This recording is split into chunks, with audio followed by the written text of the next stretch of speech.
Yeah. Thanks, Luke. Thanks for coming on, man.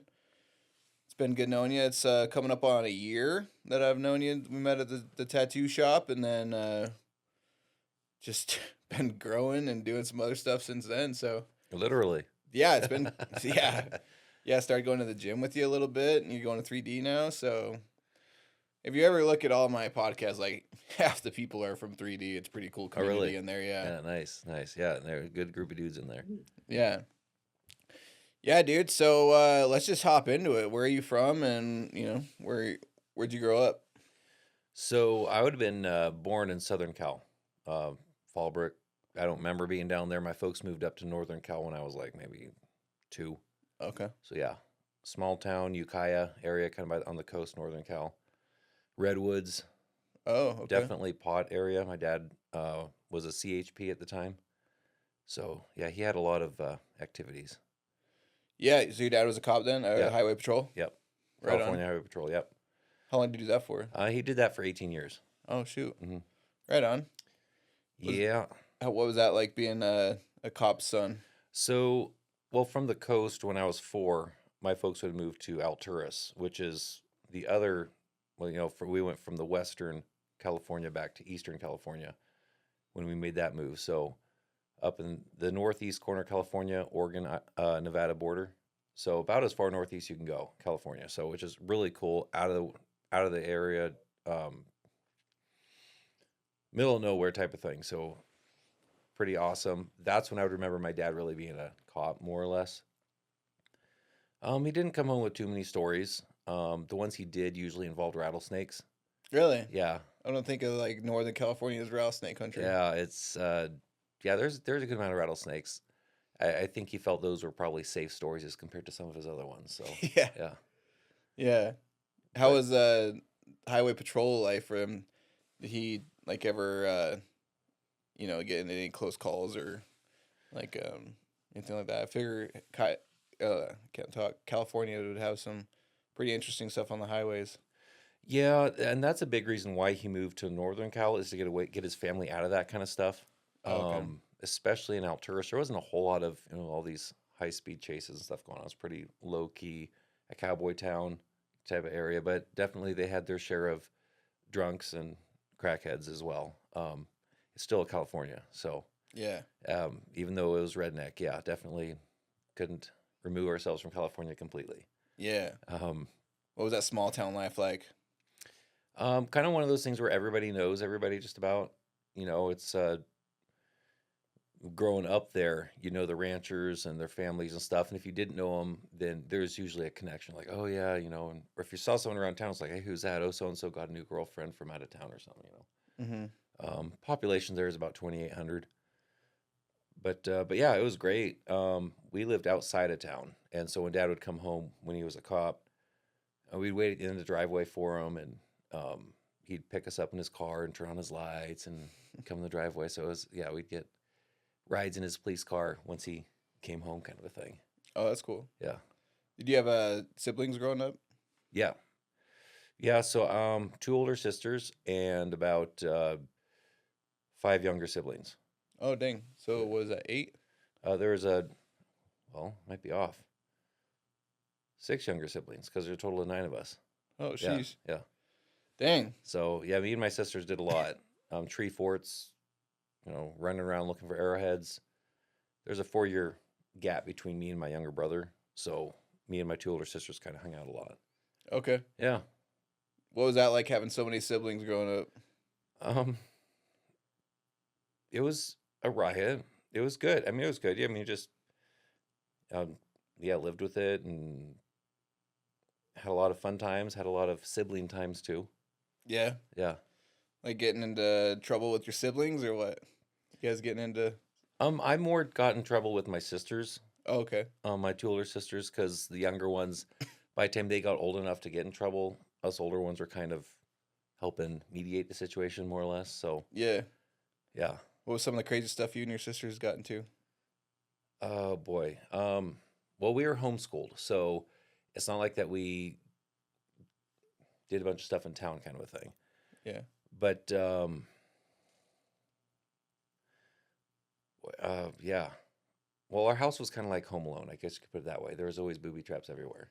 Okay. So usually involved when we'd get in trouble, it was usually because somebody got injured. You know, something fell down on their head or got something thrown in their face or had a toothpick propped under the foot or something. Yeah. So yeah. Yeah, I know.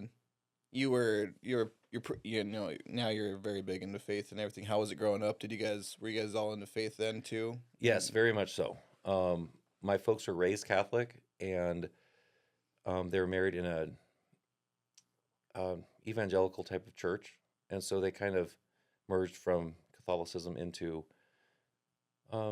non-denominational. And when we lived in Alturas, it was more Baptist, is where my folks would have gone. Okay. So Yeah, I'm still trying to get all figured out with like what the differences are between like because like Catholics still believe in Jesus, but then I'm not sure where the differences are. I don't know like so what is the differences between I honestly don't know a whole lot of what the Catholic belief system is. Um, I know we'd go to church with my grandpa different times, and it seemed like they were always standing up and sitting down or kneeling. And I was always freaked out. I'd do something wrong, and they'd kick me out or something. But yeah, yeah. I never knew when to stand up or what was going on. Yeah. But it was all good. I never got kicked out.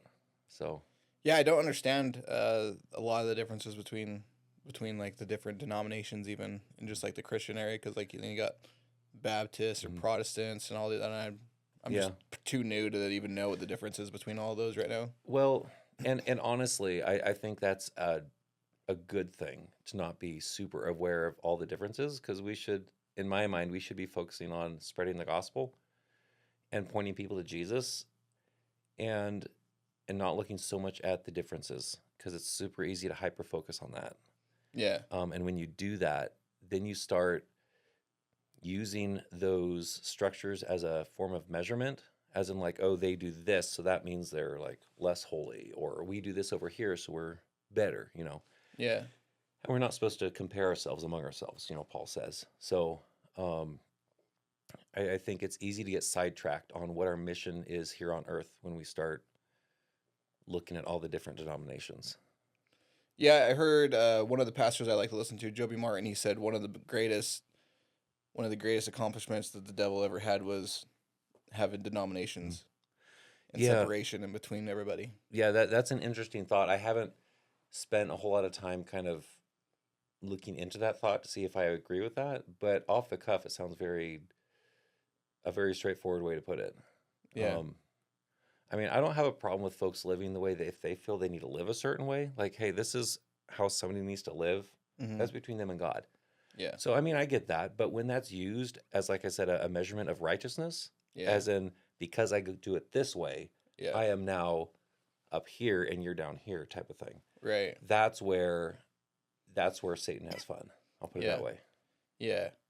So growing up, you were pretty heavily involved in with the church and stuff. Were you guys like doing? I don't know what do you guys do? So, I mean, we didn't do like a whole lot of the different church activities like camps and stuff, like they do different youth camps and stuff. We weren't really involved in that, me and my siblings. But that's where we went to church was the Baptist church there, one of the Baptist churches there in Alturas. And then probably when I was 9 or 10, my folks were looking into the Mennonites. Hmm. And when the Mennonite group started a church in Alturas, when I was 12, that's when they would have joined the Mennonite church. And what is that exactly? I mean, I've heard the term Mennonites before, but I don't really understand. Like, is that just another like religious denomination, or how It, is that? it is. You're familiar with the Amish, right? Yeah. Yeah. So hundreds of years ago, the Amish would have pulled out from the Mennonites. So the Mennonites were the OGs then. Yeah, Okay. yeah. And the Mennonites and Amish specifically would have come over to America for religious freedom because they were getting killed for their From where? beliefs. Where'd What's they come from? Switzerland, Germany, the UK, England. Okay, Europe Yep, area. yep, Okay. yep. And so that's when they would have come on over to America to escape persecution. So that's kind of some of the history. I'm not a whole lot into Mennonite history. I know a bit of it. Yeah. But they would more a more correct term might be Anabaptist, is because they would have pulled out from the Catholics at the time, basically because they would have believed infant baptism didn't really count, and the Catholics participate in infant baptism. Right. And so the Anabaptists at the time would have said, hey, when you give your heart to Jesus, that's when you should be baptized. And so they started baptizing people who wanted to live for Jesus and get kind of, renewed in their faith kind of a thing. And the Catholics didn't like that at the time. And so they're starting to, drown them or burn them at the stake, cut off their heads type of thing. Oh, really? Oh, yeah. I didn't know all this part. Mm-hmm. Is that I mean, I've heard of like the witches being burned at the stake. Is that like the whole same time era and stuff like that, or No, that would have been later. This would have the whole Salem witch hunt thing is kind of Yeah. yeah. yeah? That would have been later. It would have kind of overlapped a bit, but that would have been more from the Puritans rather than the okay. Catholics. Okay. Yeah. Yeah, I don't know my history then. I guess I gotta read up on that a little bit. So the Amish separated from the Mennonites, and then what's the differences between those two groups? So currently, a big difference between the two is Amish would not have like electricity connected to the grid, for example, or like a generator. They aren't allowed to have vehicles or like technology, but they can have tractors as long as the tractors don't have rubber tires. So Really? don't ask me why. It's just some of these little interesting Do they- tidbits. what do you make a tire out of then? It's a steel. Oh, So, okay. yep. So they can. Yeah, I don't know. I don't know if that's because so they don't drive it on the road and use it as a vehicle, keep Yeah. it in the field, kind of thing. I don't know. It's just, and maybe that's changed. That's just, and Mhm. there's different branches of Amish too. Yeah. So there's the white, is it the white buggy Amish and the black and the orange or Their own little gangs. yeah, yeah. So it's interesting. But I wasn't born or raised into this type of denomination, so Yeah. I don't really know a whole lot about the Amish specifically. It's more, but the big differences are a lot, technology, electricity. Yeah. Yeah, that's a big thing. So what's the commonalities then? Um, Nonconformity to the world would be a big thing. So like being dressing very plain. Another one is women would have their head veiling, keep their hair covered, and that would come from 1 Corinthians, from Paul saying that women should keep their hair covered, kind of a thing. So, and keep for God and for their husband, kind of a thing, as a form of modesty. Is that also the clothing part of it too? Is that in the Bible too? Then is that what they're going off of, or Just being modest and just trying to live a modest and respectful life, kind of a thing. So that's and there's different branches of Mennonite too. Some are very similar to the Amish, where they might not even have cell phones. And some Mennonites are incredibly progressive. I don't know any of them myself, but I know there's like Mennonite General Conference where they might even have gay couples in their church. So it's a very wide spectrum. So gotcha. yeah. So your parents got into that when you were like into 12 years old, then you said? That's when they would have joined the Mennonite church, yeah. And this would have been a lot more of a conservative group. So What made them want to make that switch? a lot of it had to do with just trying to protect their children from just how the whole public way is going right now. Just getting them into a healthy environment to, raise their kids. And Was it pretty bad back then? Because that was like what, 20 years ago then, or 20 plus years ago? hey, I was just a kid. Yeah. I was just living life and having fun. Right. So yeah. Yeah. Yeah, because you're in a small town in Northern California, Yeah. So, and it's like, I don't know specifically all the reasons why mom and dad would have joined. Another big thing with the Mennonites is non-resistance. So they don't participate in like anything military. Or my dad retired from the police because that was a requirement for him to join the Mennonite church. Oh, really? Okay. So it's kind of like a selection process to get in? What do you mean? Like it was a requirement. So like there was things you had to do to be able to get into the church then. Well, just to so there's like a standards. They have different standards, and as long as you're following those standards, kind of a thing. Oh, okay. Yeah, yeah. How was that transition for you guys as kids then, going from that the normal or not normal way of life, but just what you guys knew as normal to changing up? How was that as like a teenager then? It was confusing. Um, a number of the things that I would have thought was okay at the time, I found out they viewed as wrong, kind of a thing. So, um, I mean, obviously, I'm not a Mennonite now. Hmm. So, I mean, I'm okay with them believing that, but I didn't necessarily agree with different things that they would have said was right or wrong. Just like your dad being a cop or something. That would be one of them. Another thing was like the strict dress code, for example. I mean, I was Hmm. okay if they wanted to dress like that, but I didn't think it was wrong to, dress otherwise as well, as long as we were honoring God, kind of a thing. Right. Yeah. So were you rebellious on that then, or did I you don't. just go along with it when I you were a just went kid? along with it. Yeah. I was very much of a, or I tried to be very much of a peacemaker kind of a guy. I mean, I try not to look for confrontation. Yeah. Although if it needs to happen, then I try to face it, type of thing. Yeah. So how was that then?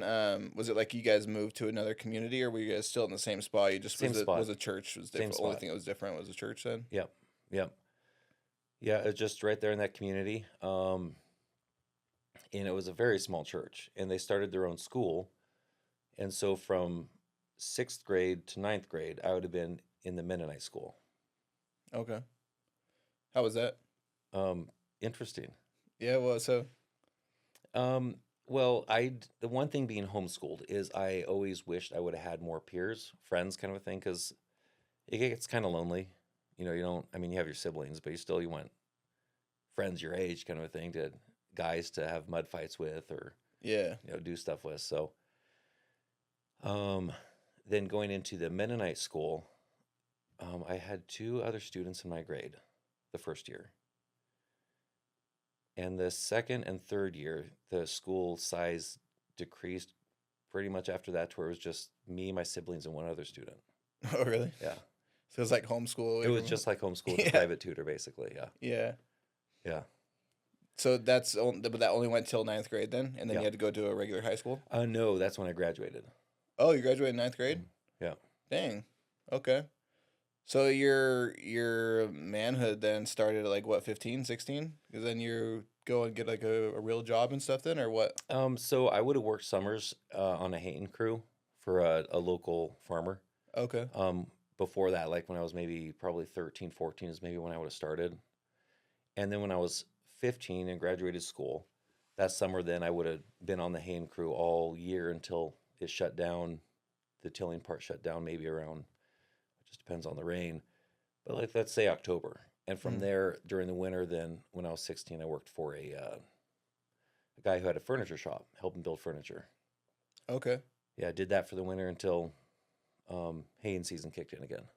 So do you still get a high school diploma then, or is it like something separately that since you're homeschool or a different Mm. is the Mennonite school recognized for a high school diploma? I did get it is an official school, so I did get a high school diploma, but I also got steady to get my California proficiency certificate outside of that because I was like, just in case, I just wanted to make sure I had all my ducks in a row as far as certificates go if somebody required that. But nobody's ever asked me for it yet, so yeah.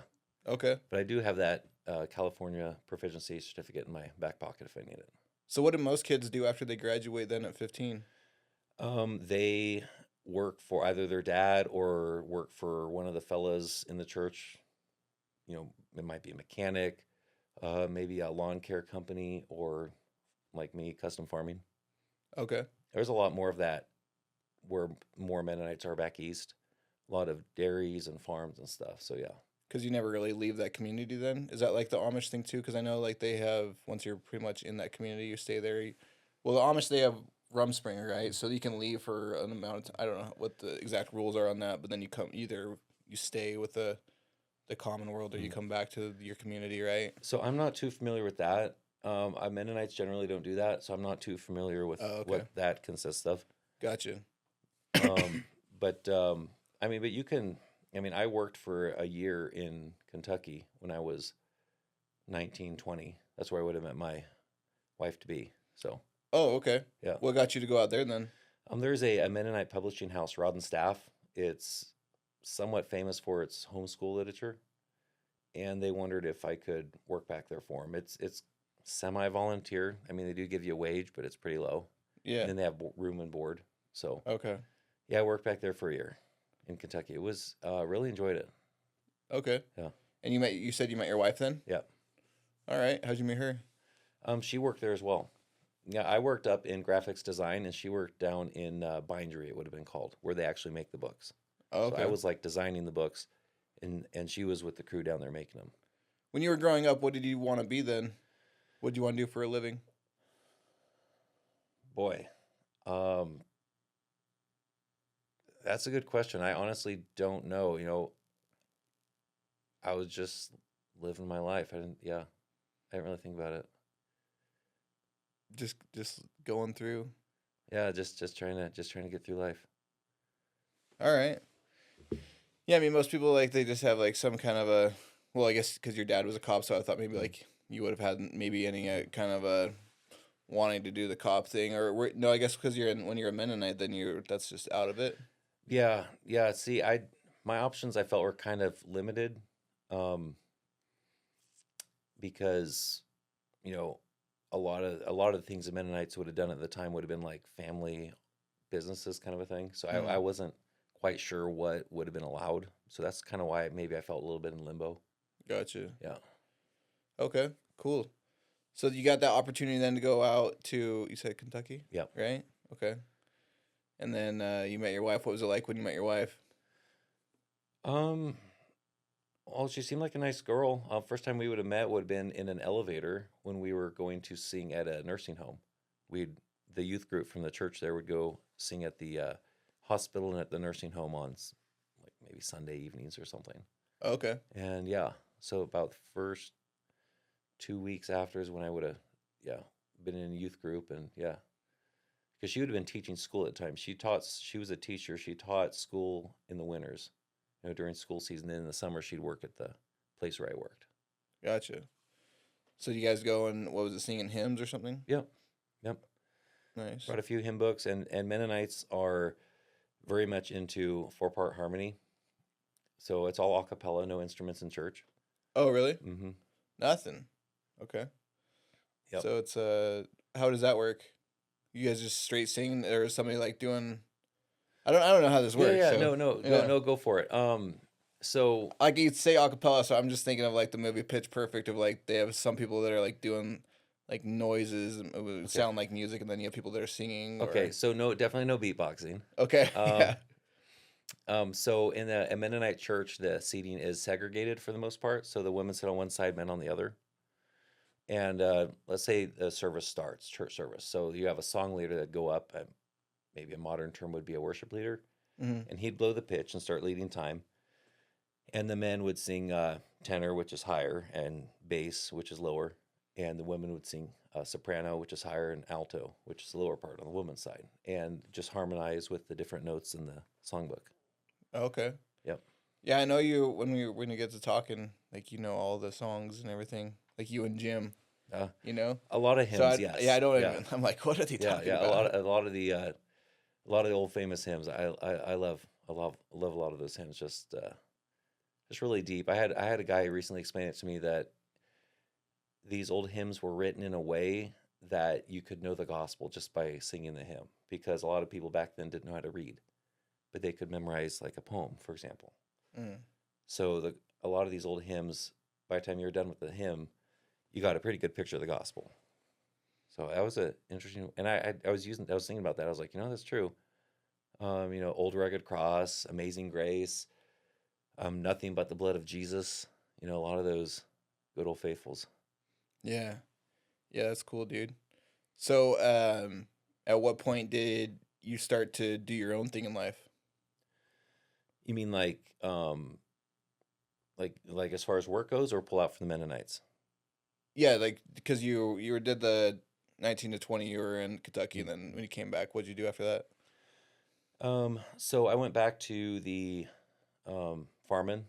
My brother-in-law would have been needing some help during the summer, and I'd kind of told him I'd help him out.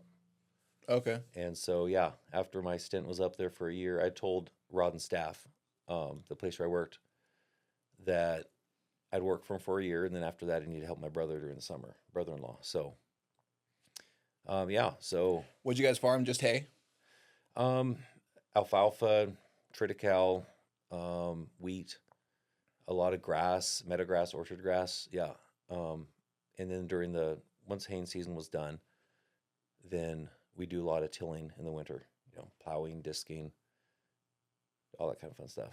Did you guys ever do any hunting or anything? Were Oh you yeah, guys a hunter group? yeah, Was yeah. that when did you get introduced to hunting? Probably when I was 12 is when we started putting in for a deer tag for drawing because the county we lived in, the hunting zones were very popular. So there was never enough tags, so you had to draw. Mm. It was hard to get one back then, but of course as word got out and more people were in California, it'd get to be about 5-6 years before you get a tag in our area. So Jeez. Well, you guys had everybody putting in. Well, I guess you couldn't have all the kids putting in because you have to be a certain age to put in for them. 12. But Yeah. yeah, imagine having 9 kids and then 2 parents. Like you guys are going through a lot of meat. So Yeah, I see. Yeah, mom never put in, but dad, my 2 older sisters, and myself, and then, you know, by the time my younger siblings were putting in, I was kind of, maybe at Rod and, back in Kentucky at Rod and Staff. yeah, was that mule deer Yep. up there? Yeah, I don't know if you guys had Muleys. blacktail. I know No. they have some blacktail on the coast, but I think that's more Oregon and Washington. Yeah, yeah. I know the coast of California. They're around the Ferndale, Eureka area. They have blacktail, if I recall correctly. But no, our area was all mule deer. Mule deer. I Yeah, can't yeah, even say it. yeah. Mule deer. I know there's a small subspecies of elk in California, the Tule elk, but I think it's like only in a certain like a small area, and it's like Oh, really hard to draw a tag. yeah. I never did try putting in for elk. I did antelope, but it takes a long time to get an antelope tag. Is it a And lottery system there, or mm, like Idaho, or is it like a point system like other point. states? Oh, Yeah, I hate point yeah. systems. It's definitely a point system. Yeah, points suck. Supposedly, it takes a good 15 years to get an antelope tag, and you have to put in every year. Gosh. And so, when my wife and I moved down to South America when I was in my mid-20s, obviously I had that stint where I wasn't putting in, so I lost all my antelope points. Oh, you lose them if you don't put in every year? I think you have to put in. I think you have to put in every year. Like you don't have to like put in a full deer tag, but at least put in and to get a point. Okay. Like you can put in and request a point, but not for a deer tag. Like just build your points, and all of a sudden, bam, you get put in for a Yeah. tag. But it might be a year, it might be 2 years, but it was long enough that I lost my points I was building for antelope. So I didn't know they just went away. yeah. I've been putting in for Utah for quite a few years, so I have some points for Utah, but Hmm. that's just 'cause my dad lives there. That's crazy, man. You just touched on that really quickly, but you guys went to South America. Was that later on? Because you're like 20 at this point then. How long were Um, you and your wife dating before you guys got married? so my wife and I dated just about a year, and then we broke up for about a year, and then we got Okay. back together. I mean, So that's how you know yeah, it's meant to be if you come yeah, back, right? yeah. Right on. So yeah, that would have been in '08 when we got married. Did she go back to, did you guys dated the whole time you were in Nebraska and then you went back and is that when you guys broke up? Kentucky. Or sorry, Yeah, yeah, Kentucky. yeah. So she'd have lived in Kentucky the whole time, and it would have been long distance communication. Just a lot of letter writing. Mm. Yeah, and phone calls, and that was before the days of smartphone. So I'm not even sure if she had a cell phone at the time, but I would have had one of those small Nokia brick phones, that can Yeah. stand a bomb. Yeah. Yeah, yeah, would have had one of those. Still could text from those. It just was a The bit T9 cumbersome. texting, yeah. Yeah, yeah. So yeah, we did a lot of writing letters. Every so often we'd fly back and forth and have a date. Yeah. And then you guys ended up getting back together. And then what made you guys want to go down to South America? So we were both interested in doing some sort of mission work. Wasn't sure what might line up for that. And our church was interested in maybe getting something going. And when they found out that we were super interested, like we were proactively looking, like maybe going to Costa Rica, maybe going to Colombia, and they're like, "Hey, let's get something going if they're so interested." So the church we were a part of there in Alturas started a church in Uruguay, Okay. and a friend of ours moved down to get things started, and he got a rental lined up for us, and I'd never been there before, and we moved down there, never been there before, so Just going in blind. yeah, just sold a bunch of big yard sale. I bought a storage shed, and we boxed stuff up in the storage shed, put numbers on them so we could say, "Hey, if I need something out of tote 13, can you get that and bring it on down when you fly down, visit us or whatever?" So, yeah, packed up our bags and moved down to Uruguay with whatever we could pack in our bags How long were you guys planning on staying for? indefinitely. Oh, really? Yeah, You're just going to live down there and yeah, going in blind. yeah. Do they speak English over there? So English is a mandatory class in school, but it's kind of like a mandatory class in Spanish here. I mean, how much of that do you learn to Right. How actually much do you communicate? retain? Yeah, Yeah. exactly. So there were a number of people that knew a decent amount of English. And Uruguay is definitely very, you could say, Caucasian. Mm-hmm. The food down there would be more Italian, like very, very few hot sauces. When we were there, the only hot sauce was like imported Tabasco.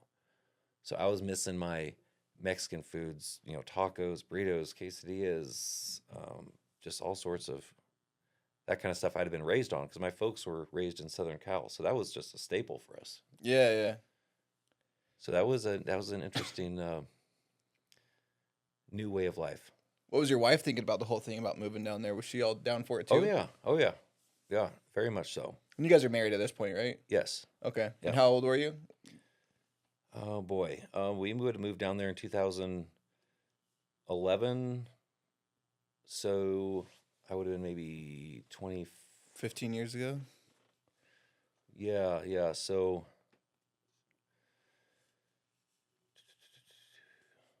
I don't know, Mid-20s? Yeah, Yeah.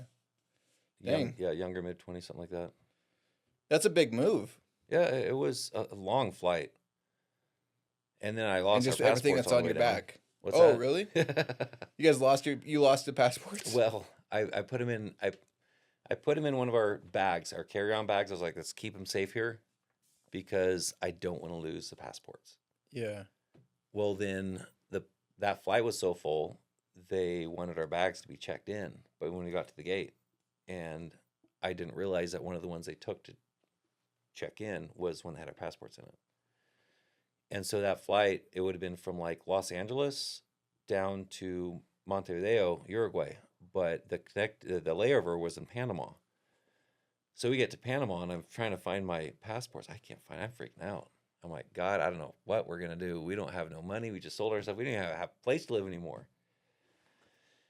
And just praying and whatnot. What are we gonna do? And I was like, hey, the only thing I can think of is maybe it's in one of those bags that they checked in that we were gonna use as a carry-on.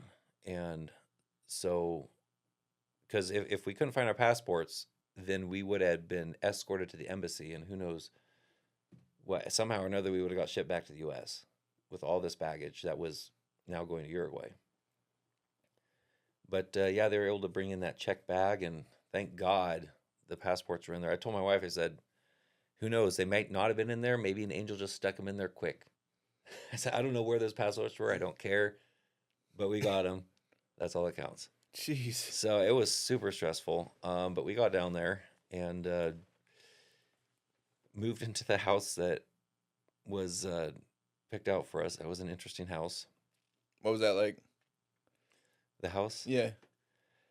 Well, so a lot of the Uruguay houses are built out of concrete, so they're pretty moist because concrete will like wick up moisture from the ground. So this house had a lot of mold on the inside. Had pretty big ant infestation in the bathroom. Black ants would just come tumbling out of the wall from behind the toilet, kind of thing. Um, but it that kept us dry. The door, thankfully, didn't get attacked, or the door would have folded in. It was somewhat dilapidated, the house. Um, but we were able to make it work for 3 months until we found a better one. So Yeah. So what was that culture shock like for you going to a whole new country you never been to, don't know the people, the places, anything like that? What was that like? I really enjoyed it. Yeah, it was because I had spent a few weeks in Colombia before that, so I kind of, Uruguay's different, but you can apply a lot of the same aspects on how to work with people, and just being respectful and not being, a know-it-all, whatever, asking for help. And um, I ended up buying things I didn't mean to, because when you say something, they ask you something, you're like, see, that's a good response. Well, then they'd throw something in, they'd ask you something, they'd throw something in, and it's like, oh, no, no, no, no. um, yeah, I really enjoyed it. Um, there are a lot of things to learn down there. Made a lot of friends. Yeah. You said you went to Colombia for a few weeks. Was that for a mission trip too, or what? Yes. Yeah. Yeah. That was before my wife and I was married. Is when I had gone down there for a few weeks to begin with. We were checking to see, a bunch of us young men went down there to see if we could help an orphanage. Oh, okay. Yeah, see, hey, is this something that we could get involved in and help out? How was that? Yeah, that was also interesting. It turned out the orphanage was a scam and didn't exist. Oh, But in the meantime, we enjoyed it and got to meet a lot of cool people. Loved Colombia. If I could have chosen, I would have probably preferred moving to Colombia before Uruguay. We would have flown into Bogota and then gone to a small town of Tabio. We would have spent a lot of time in Tabio. Super cool. Yeah. so what happened with the orphanage? You guys had just been told about some orphanage that you were gonna go and help out, and then Yes. Yeah. And there was the guy that was heading this that we had gone down with. Super nice guy. We would have known him for years before that. That had kind of gotten this lined up, and so we went down there to kind of scope out this orphanage with one of the locals. And supposedly there was a lot of kids that were homeless from all the guerrilla warfare. And so we spent about 10 days looking for these kids and could never find them. I mean, the ones we found had homes, Mhm. birthday parties, and they seemed happy and stuff. And finally, the guy that was heading this, that we went down there with, he said, you know what, this is just a scam. He's just leading us on at this point, which was too bad because we were ready to jump in and do. We were young guys wanting to do something. Yeah. You guys were planning on building like a structure or like a Maybe not necessarily build something, but maybe get involved in helping man the place or build something. I mean, we just didn't know. What could we do to help these yeah, these kids that didn't exist? yeah. Um, yeah, When you guys went to Uruguay, what was your intentions for that then? just to outreach to the people there and tell them about Jesus. There isn't a whole lot of Christian faith down there, so I mean, there's different groups, but just try to be a blessing and point people to Jesus. That's what Yeah. it's all about. Um, so yeah, that's why we would have gone down there to begin with. And yeah, it was a very informative time. Out of all the places, what made you guys land on Uruguay? I guess kind of like throwing a dart at the board. One of the guys was like, "Hey, let's try Uruguay," and everybody else was like, "Sure." Oh, so it wasn't just you and your wife, it was like a whole community of people that went down? It would have been 4 families. Oh, A okay. buddy of mine would have moved down first, and we would move down second, and then two other families moved down a few months later. Oh, okay. I was Yeah. just thinking it was just you and your wife only. No, that would have been a little freaky. I wouldn't have known Spanish good enough to do that. Yeah. But the two other families that moved down would have known Spanish really good. Okay. So you guys just went out and just like did kind of like the tents, like, or how does that look? What do you guys do then? So we wouldn't have had a church at the time, a church building, so we would have had like services in each other's homes and just kind of had potlucks at each other's places every Sunday, and we just would invite neighbors and friends. And if a local would come, then the service would be in Spanish. We always sing Spanish songs. It's super easy to sing Spanish songs. Is it? A lot easier than talking it. Yeah, Why is yeah. that? I don't know. I guess the rhythm is just easy to pick up. The words just kind of flow. Are you pretty good at speaking Spanish then? No, not anymore. I could about understand anything they'd tell me. I couldn't talk it back as good, but yeah, by the time we moved back, I could understand about anything they'd throw at me. So they speak Spanish, but mainly Italian food. Yeah, it would have been more Castilian Spanish, so a little different than Mexican Spanish, which is another reason why I kind of let mine slip, is because different terms and some of the pronunciation itself is different. So I mean, yeah, you can understand it and stuff, but I mean, I try speaking Uruguayan Spanish to some Mexican buddies. They look at me like, "What are you saying?" I'm like, "Oh, sorry." So once we moved back to the U.S., I just didn't really talk it a whole lot. Yeah. Did you have a job while you were down there? Like, did you have to pick up a job then, or what? I worked for a graphics design company out of Canada. Oh, so you were working remote then? Hmm. Yep, Okay. So how long did you end up total staying there then? 2 years. Oh, sheesh. Okay. Dang. Yeah. It was just you and your wife. You didn't have any kids at that point, right? We would have had one kid, our oldest, when we moved down, and our second kid, our first daughter, would have been born down there. Oh, really? Yep. So how does that work then for them? So when she's 18, she gets to choose where she wants her citizenship, if I recall correctly, U.S. or Uruguay. Oh, But so right now she has dual. okay. Mhm. That's interesting. What was that like? The hospitals there compared to here in America? A very good experience. Yeah, it was great. So there's, from what the locals were telling me, there's the government hospital, which is the free hospital. Because Uruguay is kind of definitely more socialistic than America. So they would have had their government hospital. And then they would have had their, I guess it would have been like a private hospital, Mm-hmm. which is a lot nicer. Everybody told us don't go to the government hospital. So we went to the private one, which was definitely, out of pocket. But it was very nice. And a lot of the medical terms are the same as what we're used to. So it was super easy to pick up on different things they were saying about the pregnancy. Okay. Was it a lot of the same things like here in America, like doing your checkups and all that, or was it just? Yep. Yeah, labs, check-ins, and as the date got closer, then my wife would have her check-ins more often. Okay. Yeah, Cool. and then once she was actually in labor, then we would have gone to the actual hospital because the check-ins were like at a different place. It wasn't actually at the hospital. Gotcha. So you had two kids down there? One was born down there, but yeah, our first one was born up here, and we would have moved down there with him. Oh, okay. Yeah, yeah. Gotcha. Dang. So how was that having a like pretty much a newborn then with you guys making that move? Was that a tough one, like the long Um, flights and stuff? not necessarily. I mean, just nothing stood out. Yeah, Um, it kind of all blurs together. yeah, the only things that really you really remember are either the really bad experiences or the really good experiences. I mean, this has been like how long ago? 2013 is when we would have moved back, so that's like what 13 years ago. Yeah. So I don't have any super bad experiences of those flights that would stick in my mind during that situation. Other times, yes, but What was it that ultimately made you guys want to move back to the States? couple things. So there was definitely some conflict in the group that moved down there, and I was like, you know what, it's hard enough trying to make a living. It's expensive to live down there. Oh, really? Oh yeah, the rent, groceries, the fuel. Vehicles are taxed, or over the time I was told they're taxed 100%. So all vehicles are imported. So vehicles are not very affordable down there. So we had a motorbike, which was stolen on Christmas Eve. That motorbike was our taxi. Basically, it was our family van.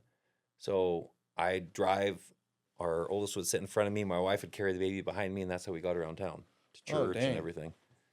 So if there was a potluck, I'd take the fam to church and go back home and get the roaster and, drive to church with the roaster under the other arm type of thing. Um, Dang. and then when that was stolen Christmas Eve, then my wife would go in the taxi and I'd go on a bicycle. So to work and whatnot. And then eventually some of my in-laws helped pay for a new motorbike eventually. So we ended up getting a second motorbike, which was very nice. Yeah. Um, Was that your first time riding like motorbikes or motorcycles, anything like that? we would have had a few growing up. I had to try jumping the pond with and stuff, but Really? yeah, yeah, Tried. yeah. You Ended up didn't in make the it? pond. No. Yeah. Yeah. Sunk it? Oh, the pond wasn't very deep. Oh, that's good. Yeah. Yeah. Yeah. So, I mean, I didn't go under completely, but it was interesting. Yeah. So, yeah, most of my experience driving a motorbike, especially on public roads, would have been in Uruguay. Okay. Yep. Had to get and it's not like up here, you can take a Spanish driver's test. No, down there you have to take it in Spanish. You can't there's no English test down there. So, I had to learn Spanish enough to pass the driving test. Um, and I did. Yeah, first time, so it was good. Right on. Yeah. Is that the pretty much main way of transportation? A lot of Motorbike? people have motorbikes down there. Yes. Yep. Motorbikes and bicycles. Okay. And I mean, up here, it's not all that common. It's a certain element of people that have motorbikes, more or less. But down there, oh, yeah, you'd see people all dressed up in suits and ties or highfalutin ladies going down the road on their little motorbike, to go to work. Yeah. That's cool, man. Yeah. So ultimately, you guys came back to the States. Where'd you guys move to in the States? Back to Alturas, where we came from. Yeah. Okay. Yeah. So, yeah. And there again, the reason why we moved back is there was some church conflict that felt like, it's God wanted us down there. God wants us back in Yeah. Alturas now. So there was some church conflict as well as my full-time job went to part-time, and I couldn't live off of that. It was, like I said, it was expensive down there, and I didn't know enough Spanish to get a local job. And at the end of the day, I'm like, why did we move down here? We moved down here to tell people about Jesus, and I'm working my butt off just simply trying to make a living, and I can't be out there telling people about Jesus. I don't really know the language very well, good enough to do that, on a personal level. I mean, small talk, yeah, but talking to people about the Lord, I like to have a relationship with someone, one-on-one with them, and I didn't know Spanish good enough to do that. So I was like, you know what, I don't know why I'm here anymore.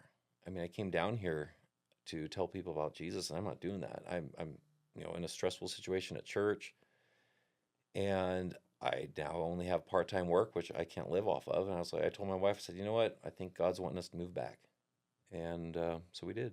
Was she ready to move too? Yeah, Yeah. yeah. Dang. So how long do you guys stay in Alturas then? So we moved back in 2013, and then stayed there for about 10 years till we Oh, moved to Oregon in 2023. oh, so it's just recent you guys moved in. Yep. Okay. And then what'd you do once you got back then? Did you get like the same graphic design kind of job then, or? No, 'cause at that point in time, I was tired of working behind a computer. I'd done that for years. I'd worked at Rod and Staff there in Kentucky, and then from Rod and Staff to when my wife and I got married, I worked for a nonprofit organization doing graphics designing for them. And I was just sick of being behind the computer all the time. So when we moved back, I told my employer at the time, I was like, hey, we're moving. I can't live off of part-time. And he understood. Yeah, I mean, he was a super cool guy to work for. And then when we moved back to Alturas, I worked on the haying crew for my brother-in-law again. But I have really bad hay fever. And I'm like, there's more pleasant ways to die. So, and he tried making sure I got more dirt work like plowing and tilling than actual on the swather. I mean, I loved swathing. It was great, but it's just, you have to go out and maintain the equipment, and get underneath it to replace blades and stuff. And that just, yeah, I've tried different injections to help with that. And it's just, yeah. So all good. I got a hold of a fuel company in the area that my dad had worked for years before that, and said, hey, do you need a truck driver? And they're like, sure, yeah, get your CDL and give us a call when you get it. So I got my hazmat CDL and called them up, and they hired me. Right on. That's what you had to get your Class A plus hazmat endorsement or something like that. Yeah, my Class A. I mean, it could have been a Class B because this is a bobtail. It's not like, triple axle. It's only 2-axle. Oh, okay. But I'm like, if I'm going to all this work, I'm going to get the whole shebang. So yeah, I got my Class A and got my doubles and triples, air brake endorsement. Since I was driving a tanker truck, I had to get my tanker endorsement. And yeah, got all those, and they hired me as a bobtail driver for delivering heating fuel, diesel, gas to the area. Okay. Yeah. Nice. And then are you guys back in like the same? You said you were back in Alturas. Is that just like a small community? So you're kind of back in the same house that you were in before, or did you just keep moving around in that area when you guys moved back? We, my folks had kind of lined up a rental, which was it was a single wide for us to move back into, which was great. We just had 2 kids, so it worked great. It wasn't a place. The winters up there can be really harsh, and it wasn't a place I wanted to winter in. So we moved back there in like June, I think. Um, and it was a super hot house. Like we'd be gone for the day, and we'd get back home, and the candles would be melted. It was so hot inside. Oh, dang. So it was. I was like, if it's this hot in the summer, I can't imagine what it's gonna be like in the winter. So I was proactively looking for a different place, and God opened up the doors to it. There's a perfect place for us, 600 a month.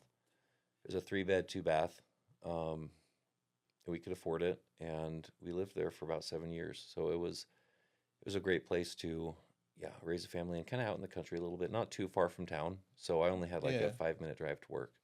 Nice. Yeah. Right on, dude.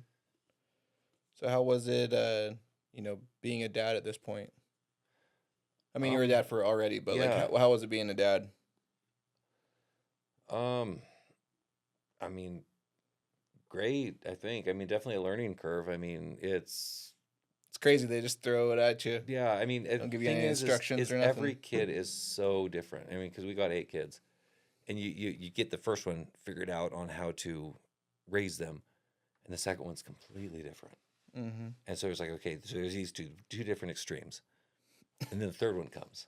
It's like, what is going on? Which is awesome because I love variety, which is why I love probably the farming and the getting on the bobtail, and why being stuck behind a computer doesn't work all that great for me because I just, yeah, I love multitasking and variety. So all these kids being so different, it's like, yeah, Yeah. keep me hopping. Were you always wanting to have a big family? Or were you like always set on having a big family, or were you like had Not a certain number in necessarily. mind? Yeah, no. I mean, we're just kind of like, hey, see what God gives us. Mm-hmm. I wasn't necessarily planning on having a big family, but if it happened, then great. I mean, we've had enough trouble with having a baby that I wasn't sure how many we could have. Yeah. So yeah, so I feel definitely incredibly blessed that we've had the 8 we do. Yeah. Yeah, that's amazing. Yeah. I know you told me you have 8 kids. I'm like, man, I think I have my hands full with just 4. So, Well, the thing is about having a bunch of kids is the older ones can really help out with the younger. So it's not like having 8 4 and 5-year-olds or 6-year-olds. It's our oldest is 16, and then the one girl's 13. The next one's 11, and those 2 girls are helping with making food and cleaning the house, mm-hmm. and my oldest is he's working full time for a construction crew, so he's helping bring in some income to help. So yeah. Yeah, that's cool, man. So, when did you guys actually end up coming in? You said 2023. You Yeah. moved out to Ontario. Yep. What made you guys want to move out here? Um, Looking for more opportunity. For Alturas is really cool, but as far as work opportunity, it's kind of limited. Just small town. Yeah. It's an hour and a half to closest stoplight, which would have been in Klamath Falls, Oregon. Oh, okay. So, That's where they have the waterfall, right? The big waterfall in Klamath Falls. actually, I have no idea where the falls is in Klamath. I've never seen it. That's they have a fall though, right? Like the I waterfall. think there's a trickle. Oh, okay. It's kind of a standing joke. I don't know where the falls is. I've asked people, and I've never actually seen them. Okay. Yeah. Yeah. So what you said? You just wanted more opportunity then? Yeah, more opportunity to work, and stuff for the kids to do, and I mean, I'd love to get something going to work with my boys, and there's more opportunity in larger, communities, kind of a thing. You said your oldest is 16 then? Are Yep. they graduated then? Yes. Oh, Yeah, right he's on. graduated. Yep. Nice.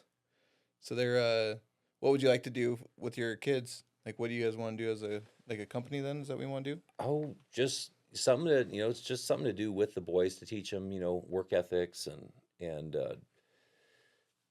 yeah, boy, finances and so they aren't sitting around on their phone all the time, kind of a thing, Um, so yeah, my wife and I did a bakery for a few years. That was a lot of hard work, and we ended up selling it to the lady who worked for us, just because it was taking so much out of us. It was like I got to quit my job or do the bakery, or I got to quit my job or quit the bakery. So we ended up selling the bakery. Yeah. So What made you guys want to start that? Just as a family thing then, yeah, or? yeah. See if we can get something going. It went good. From day one. Yeah, I learned a lot of stuff. Um, some cool principles would be like, cookies are very labor intensive, and so most of the cost of a cookie is the labor. So like if you're going to sell a plate of cookies, for example, make it, and it's expensive, make it worth somebody's money. Is make the cookies big, because the ingredients aren't the major cost, it's the labor. Same amount of labor goes into a big cookie as a small cookie. So that was one of the ways, hey, we had to sell a plate of cookies for like $6. Let's make them big cookies. Yeah. So people felt like they're getting their money's worth. So yeah, we made all the cookies we made were monster cookies. Right on. What kind of cookies? We cowboy cookies, which was oatmeal and raisin. Chocolate chip. We did molasses cookies. That was kind of my wife's thing. So I don't remember all the cookies, but yeah, cowboy cookies were a pretty big hit. Yeah, that's cool, dude. Yeah. How'd your kids like being a part of that? They were young enough; they weren't really a part of it. Oh no, okay. Yeah, yeah. That would have been our oldest would have maybe been 7 or 8. Oh, okay. So So it was it's a it's while been a ago little then. while. Yeah. Yeah.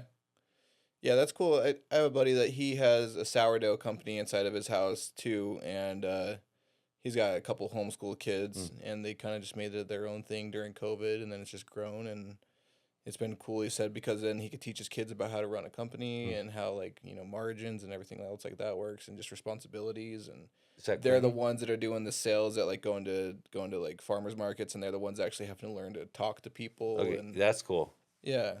Yeah, is that Quentin? Mm-mm. Okay, He's Bam from the Wild Chaos podcast. okay.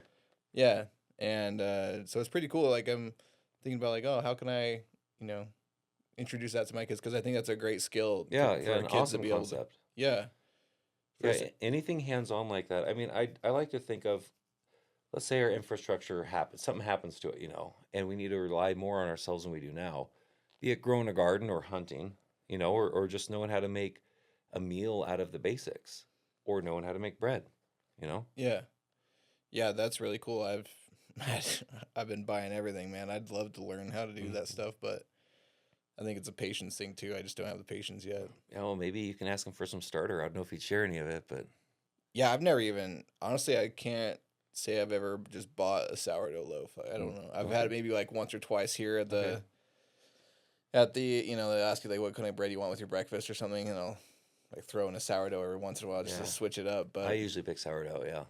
I don't even apparently it's a freaking process, and the starter is like people's family heirlooms or something. Like they hold on to that like it's their life.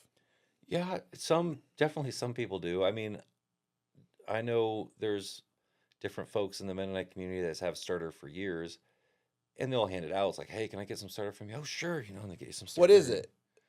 I don't even know what it is. I just keep hearing starter. Is it just like a fermenting thing Yes, that's yeah, just and it's alive. I mean, you can kill it if you're not careful. Like you have okay? to feed it, and so it's continually growing, and so you have to either throw it away or give it away, because it's Okay. it's always it's continually as you feed it, it grows like anything.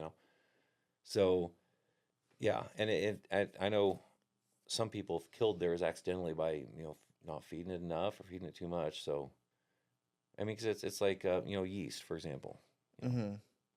Yeah, I have no clue anything about this, so I'm really just like learning. I don't Yeah, know. no, it's cool stuff, and it's awesome. I mean, store bought sourdough, it reminds me of the real sourdough. It doesn't have the exact taste, but there's nothing like some fresh sourdough bread.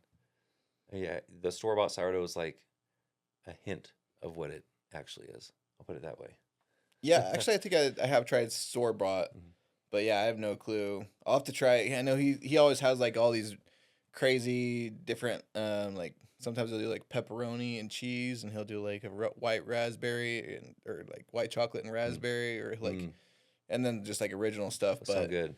Yeah. yeah, I've never even tried it, so I have Yeah. to give that a go. Yeah. Yeah. It's cool. We did the sourdough bread. We did jalapeno cheddar. That was a big hit. We did rye swirl because we would provide bread to the different restaurants in the area. Oh, cool. And one of the ones they requested was like a rye swirl, so like have white and rye swirled in it, Yeah. which was it was cool. I'm not a rye fan, so I never, but it we had a hard time because the swirls would separate, and so we had to do it just right so the swirls wouldn't separate. So that was interesting. Even though they're baked together, they'd still after they're cut, they still wanted to separate. Um, and then just regular, we did a white bread, a 50-50, and then a whole wheat. And so yeah, it was good. Our biggest selling points was cinnamon rolls and coffee cake. Yeah, I That's think I've had your wife's cinnamon rolls. I think you've brought them a couple times. They're really good. yeah, that's where we made the most money. Because it had the least amount of cost. I mean, we sold a lot of cookies, but there wasn't much, yeah, Did you make profit sourdough in the cookies? No, I've no. seen those. The guy that makes the sourdough bread, he started making sourdough Mm, cookies too, and I was like, oh my gosh, I didn't know there was. Like, I thought it was just a bread thing. I've heard people do like sourdough pancakes too. So mm. Yeah, yeah. No, it was mainly. I mean, we did cakes sometimes too. If somebody requested, we'd take special orders, hmm but it was mainly cookies and cinnamon rolls and bread, coffee cake, and maybe some pies sometimes. right on. Yep. That's cool. Yeah. So you did it for 3 years though. I mean, that's a good stint. Yeah, it was. I mean, it was definitely a learning experience. I enjoyed it. Very labor intensive. My wife doesn't want to get into it again until our girls are older, where they can help, which Oh, is so gonna bring it back though. possibly, Right on. possibly. You can maybe give something for the girls to do. Sell at farmers markets and stuff. And Yeah, yeah, it's a good life skill. yeah, Just being able to, like I said, run a business, yeah. learn how to Oh, talk to people, yeah. sales. My 13-year-old makes great bread. It is so good. It's. I was like, this bread's good, and my wife's like, yeah, well, Emily made it. I was like, what? I was like, there's no way I could do something like that. It was really good bread. That's cool. I want to try like homemade bread because you look at the loaves of bread you get in the store and they Mm. can go 2-3 weeks without even growing mold on them. You're like, this can't be good for you. Oh, good dude. I could if I'm not like watching my carbs, I could eat a whole loaf of fresh bread. I mean, just dig it and just dig out that meat, slather on the butter. And yeah. Yeah, Oh, I've done it before. yeah, dude. Bread is my weakness. Like I can just eat bread. Like those loaves from Costco or not Costco, but Walmart, like the French Mm. bread loaves, Yeah, dude. that's good. That's good. hmm I like bread. I like the good stuff. Yeah. So yeah, like you said, you have 8 kids, but like, what's been like some challenges that you've had to overcome having that many kids and just like learning each one of their personalities and like how have you overcame like just those different challenges? Well, as far as child training, it's simply remembering every child has their own method. You can't copy and paste.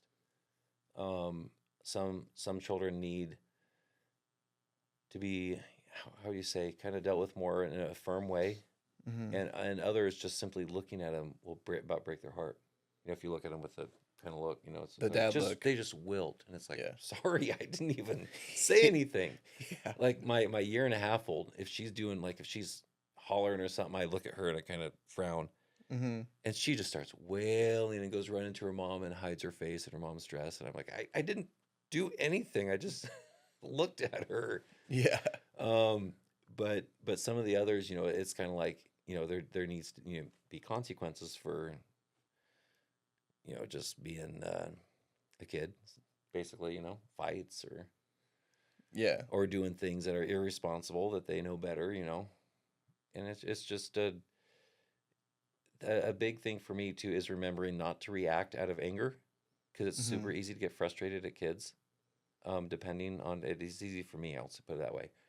And just when they act up or act like a kid, to if I'm feeling angry at finding my box of expensive tools left out in the rain and all rusty, for example, Yeah. that kind of thing tends to make me a little upset. Yeah. Just being sure I don't act out of anger, yell at them, kind of a thing. That when I deal with the situation, it's in a level-headed way that they can you know respond to in a way that is beneficial, kind of a thing. So Yeah. Yeah, I think that's important too, of just like remembering that you were a kid and you made a lot of these same mistakes, or that they're just kids. oh no, I didn't make mistakes like this. No, no. Just kidding. None of them tried to jump a pond yet. Yeah. Oh, yeah. Yeah. You don't know. I had a few different mistakes. I'll put it that way. But I do remember my dad. The tool thing must be a thing with kids, with boys specifically. Because I remember my dad. That was something my dad dealt with. And when my youngest brother got married, he mentioned something about now dad doesn't need to go looking for his tools anymore. So it and at the end of the day too, I think like what, I'm glad my boys are trying to do stuff with tools. It's not like they're spending all day on a phone. They're being proactive and getting out there and trying to do this stuff. It's just teaching them how to do it in a way that's responsible. That the stuff costs money, and if you get it out, you got to put it away. And if you ruin it, then what? You Hmm. know. So that stuff isn't free. That if it's busted or it's ruined, then I have to go buy a new one, or if it's lost. Yeah. And money doesn't grow on trees. Yeah. Yeah, dude, that's it's crazy just being a parent, like trying to trying to teach your kids things in the right way, and teaching them in a way that like they can understand. Because sometimes we might think that they can understand it, but Yeah, it's not making sense, or we gotta you gotta bring it down and put on kids gloves, and yeah, try and figure out a way that it's gonna make it comprehensible to them. And yeah. And a big part of that too is, I mean, because we're gonna mess up, is apologizing. I mean, because kids are super responsive to you know, um, like the dad or mom apologizing. I mean, because we're gonna mess up. Maybe we yell at them or speak out of a way that isn't out of love. hmm. And simply apologize, saying, "Hey, I'm sorry, I responded like this. I shouldn't have. I mean, yeah, you shouldn't have done this, but I didn't respond how I should have, and I'm sorry." Yeah. And asking for their, because that sticks with them. I mean, they see us mess up a lot more than what we think, Yeah. and not trying to gloss over it and think, oh, hey, they didn't notice. It's like, no, they noticed. Hmm. Admit it, go to them and tell them you're sorry, and um, that wasn't right how you as a parent responded, kind of a thing. That's been something I've really tried to be good at, is quick to apologize when I mess up.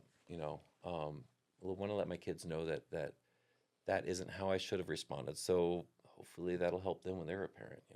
Yeah. Setting that good example for them. Yeah. Yeah, I think that's important. We were just talking about that too. Of your kids, they're so they're like a sponge, man. They're always watching Mm. you. They're Oh always yeah, they are. and it's not what you say, it's what you do that they pick up on, because you could tell them like, don't do this, but it's then you go around the Mm. corner and you do that thing, then they're like, oh, dad did it, now it's Mm. okay.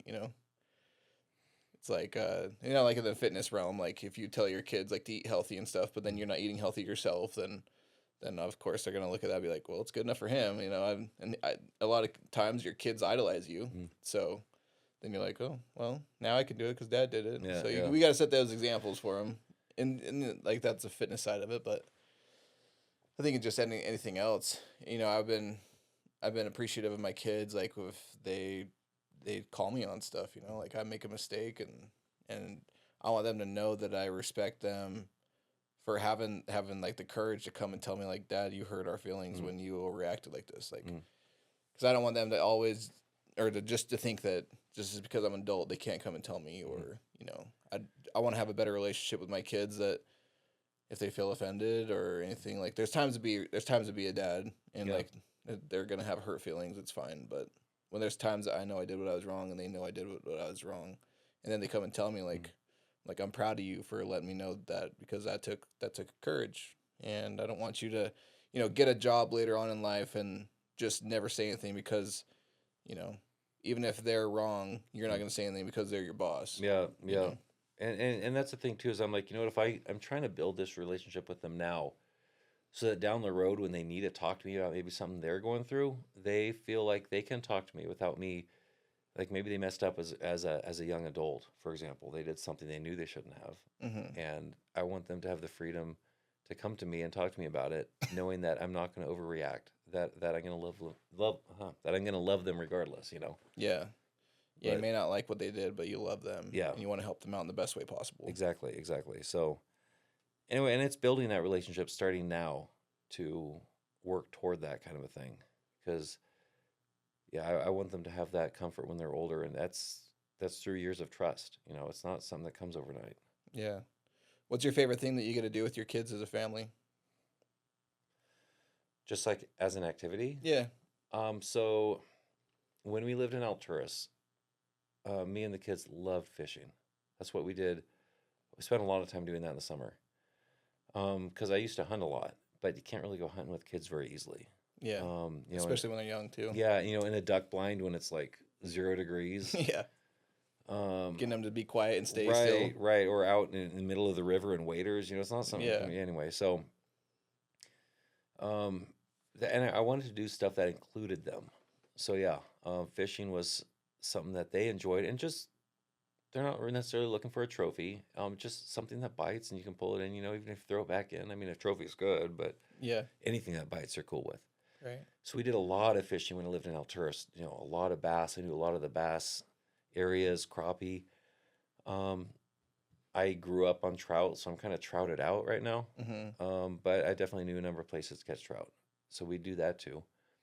And then moving up here, I have not had a lot of success with catching fish. I haven't found a good spot to go fishing. We've tried and spent hours, you know, just not catching anything. So the fishing has kind of fizzled out for now until I find a decent place to actually catch fish. Yeah. Have you guys ever tried to go to Brownlee? No, we live pretty close to Snake River, so Okay. it's just like a 5-minute drive, Yeah. but no good if you're not catching anything. Yeah, Snake River's just full of a lot of like catfish and stuff. Which I'm fine with. I'm like, just catch something. Yeah. Catfish, some sort of a squawfish. I don't know if I don't know if squawfish are or not, but Yeah. bass is awesome. Crappie, even trout, you know, something. But yeah, it's kind of hard for us to catch anything out of the snake. So I'm kind of looking around, seeing where we could go. That's not too far to take the kids. You know, maybe run Yeah. down there in the evening or even spend a day. I'm cool with it. It's Saturday, you know. But yeah. Yeah. So when did you start getting into fitness? Question before we get into that, can we have a break? Yeah. Okay. Go ahead. You can just keep them running. All right. Yeah, I'm building up pressure. Yeah. That's how it goes, dude. Yeah, I just told you my house is like a prison, so you try and you come over as a guest, you leave as a prisoner. Well, that's what you did for work, so you got so used to it. You're like, I gotta do my house like this. I like this. Well, sometimes I think God put me in a prison for a reason. Like he's like, I'm preparing you for your son that's coming, you know. I don't know. Adjust that. Is that good? Yeah, it's good. Okay. Should be good. You know, I kind of do think that though, like that he put me in the prison because I was gonna have Wyatt. And it's like Your own little prisoner.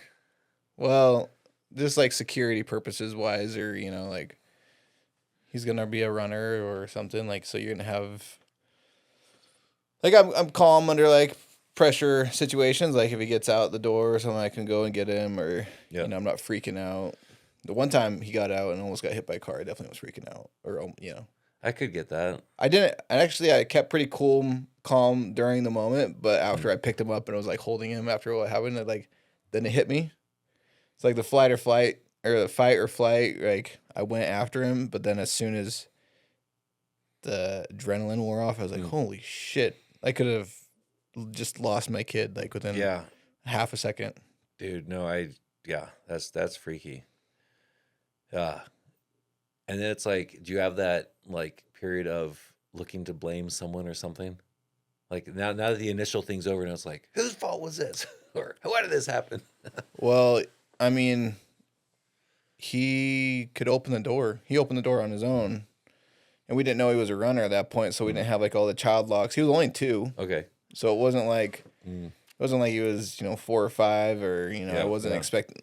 We never had to deal with that with our previous 2 daughters, so it was our first son, only son. But so I was like, well, I guess he's a runner. Hmm. You know, I put that video up on my Instagram and it hit like 13 million views, and people were all like, the comments were like, "Well, if you know your kid's a runner," and we're like, "We didn't know he was a runner." I think I saw it. Was that a ring cameo or something? You Yeah, had? Okay, I think I yeah, saw it. Yeah, yeah, see him go out, and then I see uh-huh, different of you go. Shh. Yeah, yeah, yeah. yeah. Freaky, I should freaky. put like the music on like for the circus, like din, din, din, din, din, you know, There you like go. because that's what it felt like. It was like a freaking circus.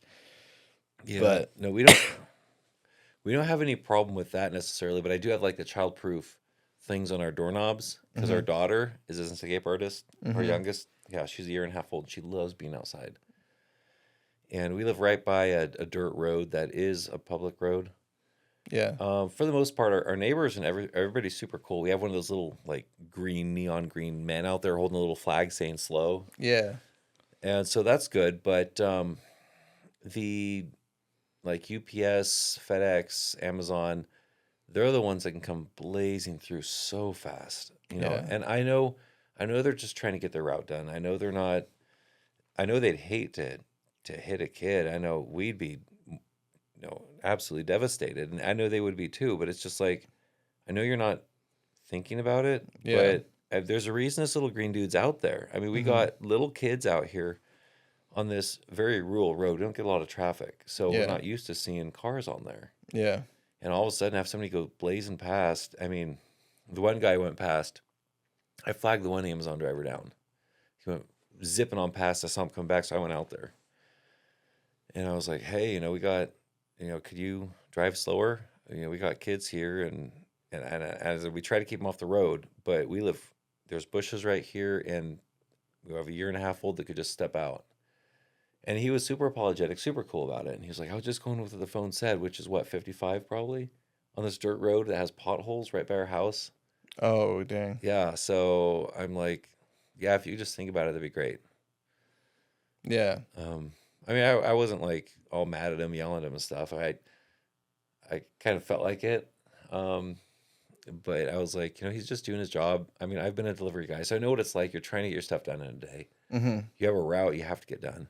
yeah, And sometimes you just kind of get some tunnel vision and forget the bigger picture that, hey, real people live here. And if a kid or a dog or something would yeah, step out, you don't want to, it ruin, at the very least, hitting the dog would ruin your day, much yeah, less hitting a person, you know. yeah. Have you guys ever had any close calls with any of your kids like getting injured or something in the not maybe not like in the road or anything, but you guys ever had any like just bad injuries or anything? A few broken bones, nothing more than that. Oh, that's good. Our last fall, our 5-year-old broke his leg doing a flip on the trampoline, just landed on it wrong. Oh, jeez. He's gonna be an evil Knievel. Yeah, he's very coordinated, Yeah. daredevil kind of a guy. So he learned how to ride his bicycle, no training wheels, when he was 3. So he was just 3 o'clock, just pedaling all over the place, and I'm like, that's cool. I mean, I was screaming my head off when I learned how to ride a bike when I was 5 or 6. So Yeah. he didn't get that coordination from me. He's gonna be jumping puddles. Yeah. Oh no. They're setting up jumps and stuff, and in the dirt road there, and with the railroad ties, dragging those out. I'm like, we gotta get it out of the road, bro. Yeah. So, he broke his leg a few winters ago. My daughter, we were doing sledding, and she was going super fast on a runner sled, and hit this ice berm that launched her in the air, and she landed in the snow-packed parking lot, broke her collarbone. Oh, jeez. Those hurt. Yeah, so anyway, there was that broken bone. I think that's about it, though, as far as the kids go. Yeah. Well, it doesn't seem like you're doing too bad then. If you got 8 kids, only a couple bones broken, Yeah, you're yeah. okay. Yeah. That's a good ratio. Yeah, hey, I'm like, okay, now this has happened. Knock on So, wood. yeah, Yeah. I'm like, okay, this broken bone last fall, now we're good for a few years. Yeah. Yeah. Yeah, you hit your quota. Yeah. Yeah. I was gonna ask you too. You said that you had gone away from like the Mennonite church. When was that, and what made you wanted to make that switch? So for years, I'd kind of been a part of the Mennonites, not because necessarily I agreed with the convictions they hold to, but because that was what my wife was a part of, was born and raised in, and I was kind of going along with it to, kind of keep the peace, kind of a thing. And after a while, I just felt I needed to pull away from that. I felt like I was viewing like man's standards more than God's, and it definitely can tend to be that way. In some churches more than others, they really really harp on certain standards. And for example, well, and I'm just throwing this out as in like the church setting I would have grown up in.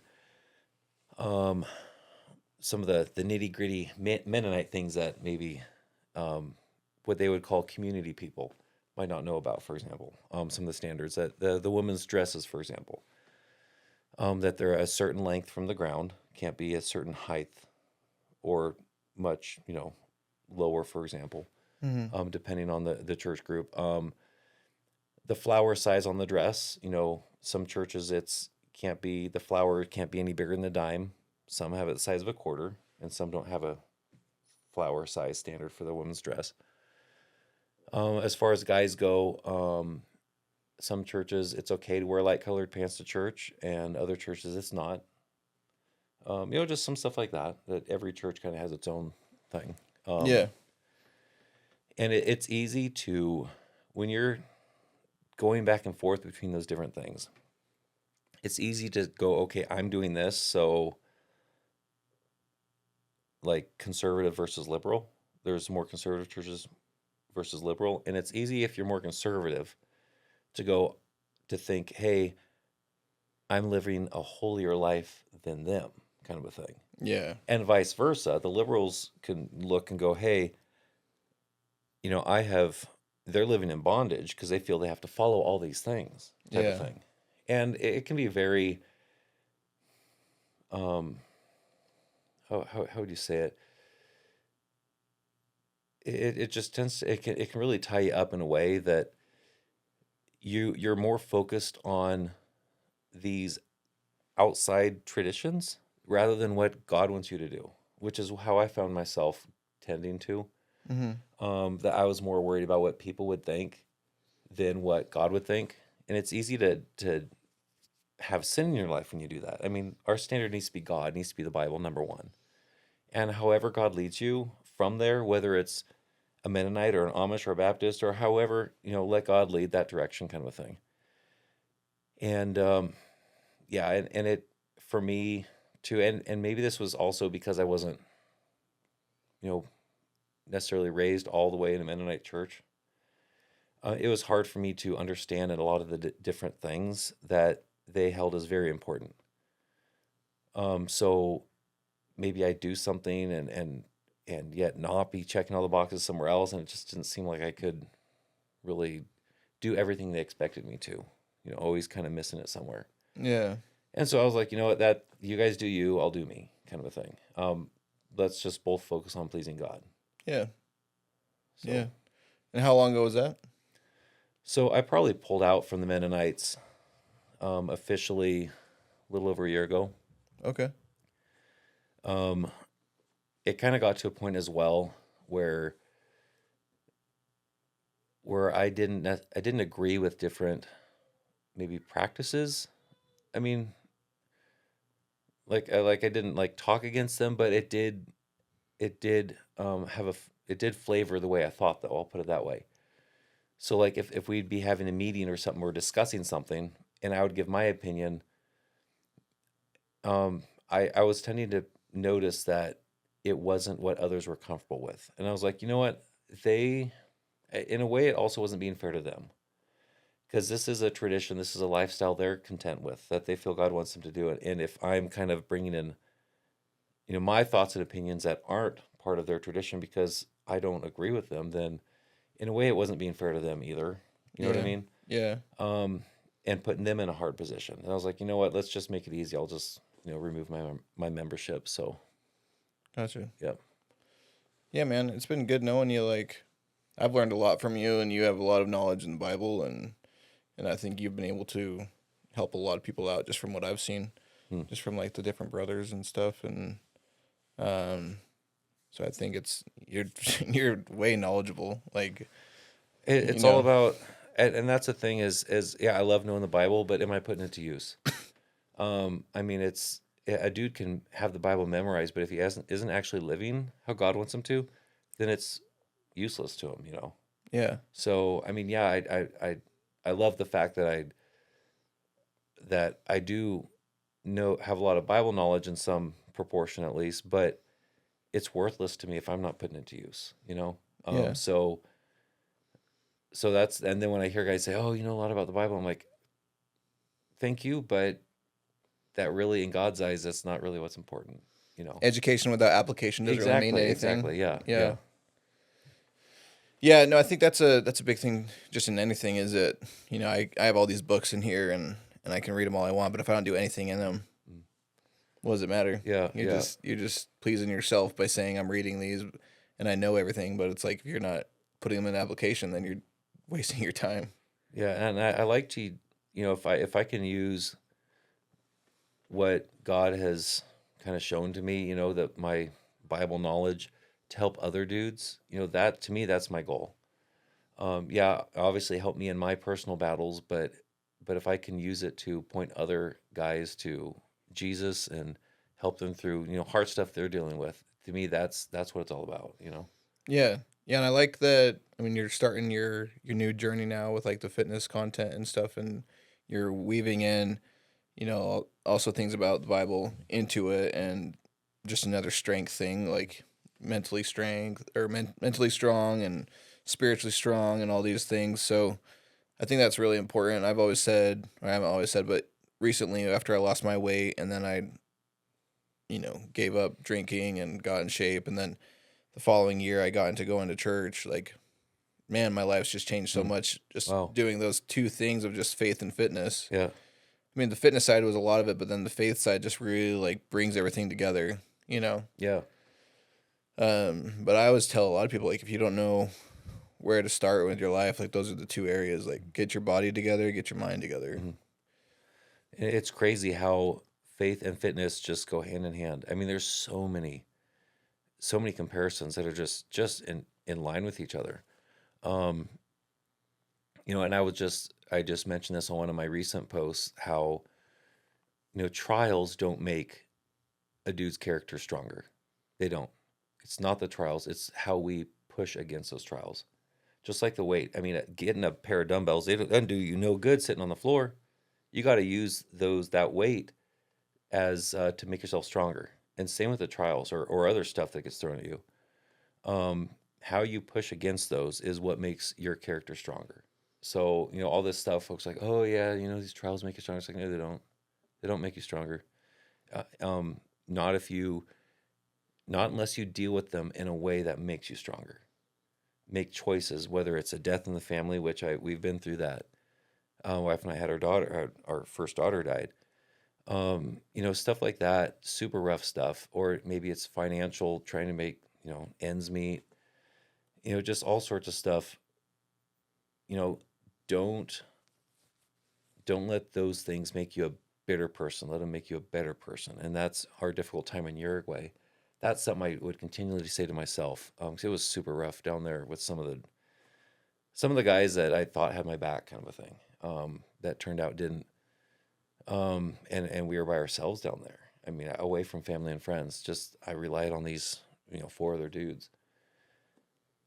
So just trying to focus on, you know, these different situations, making us better people and not bitter. And how fitness is just like that. Those weights can actually harm you if you don't use them correctly. You can, you know, tear a muscle. Um, you know, your form could be wrong, for example. I mean, you need to use that weight correctly for it to actually make your body better, you know. Yeah, exactly. Yeah, that's so true. I mean, it's just you can either take like a bad thing that happens to you and use it as a victim, Mhm. or you can use it as a victor. Like, this is Mhm. something that God's put me through to make me better, Mhm. or you can use it as like poor me, Mhm. And like both of those are going to be the same situation. It's just which way are you going to take it out of it? Mhm. You know what I mean? Yeah, that's really how it is, and same with diet. You are what you eat, and same with spiritually. What are you feeding your brain all the time? Is it kind of mindless scrolling, um, which is super easy to do. You Yeah. know, Doom um, scrolling. yeah, and it's or are you actively spending time in the Word of God and prayer type of thing? What are you feeding your mind? Same thing. What are you feeding your body? I mean, your body needs to eat. Your mind needs to eat. So you're gonna be feeding it something. What are you feeding it? Yeah. What does your daily routine look like right now? It's chaos, honestly. It's um, just trying to with 8 kids, it's hard to have a routine. I'll put it that way.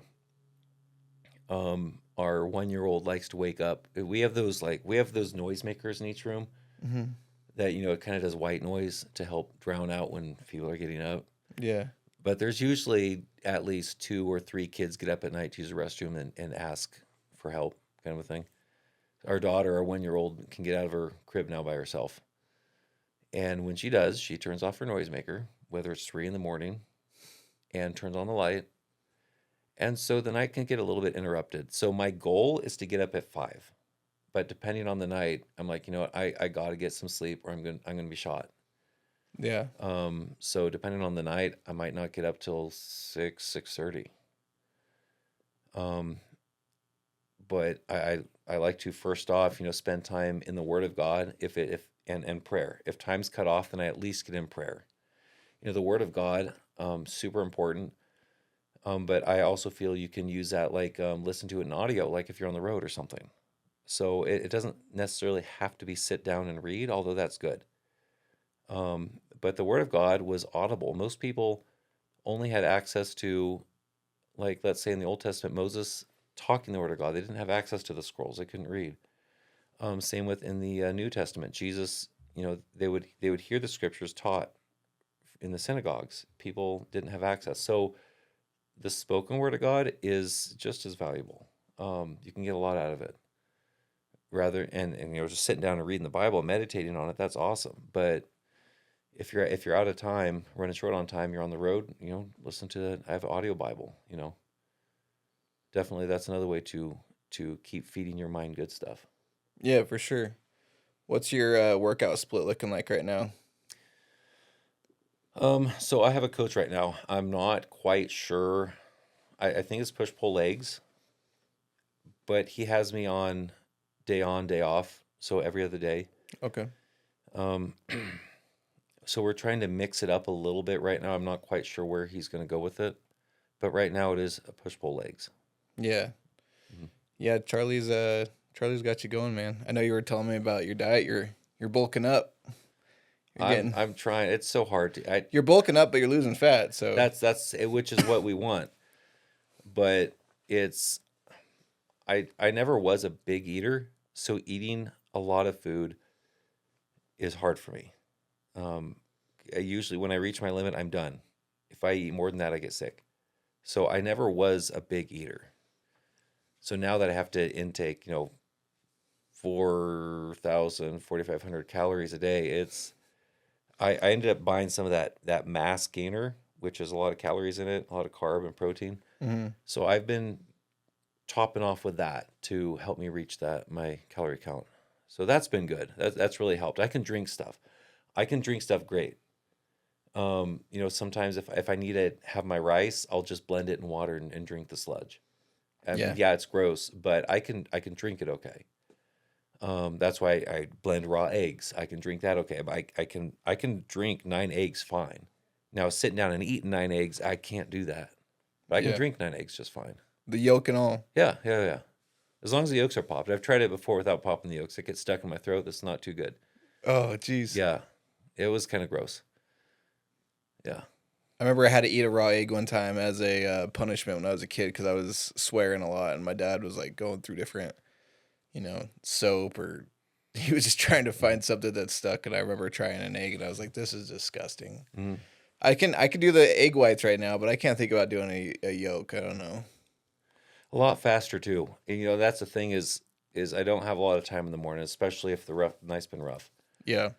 And it's just, just blending a bunch of eggs rather than frying them or making them with a bunch of, I mean, don't get me wrong. I love, peppers in my eggs and having an actual breakfast like that. It's great. Yeah. But when you're short on time, having 9 eggs in 5 minutes that's hard to beat.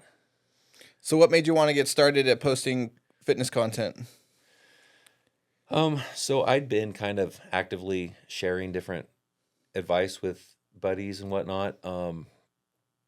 And eventually, I was like, you know what, maybe I should actually look at seeing if I can maybe reach a broader audience, help other guys out, and start an online coaching business. Of course, start small, because that's how businesses are. Just kind of, I mean, yeah, it'd be nice to have a couple dozen clients at once, but that's not how the world works usually. Um, just start small and just see how it grows. I have a full-time job, so it's not like I can take on a ton of clients right now anyway. But yeah, just from doing what I've been doing so far, and putting those workouts in the app for the clients that I've got is, yeah, it's been cool. Getting those check-in videos sent, and they're looking for, hey, am I doing this right? Which is exactly where I was at. I was like, I don't know what I'm doing. I don't want to be wasting my time. I don't want to hurt myself.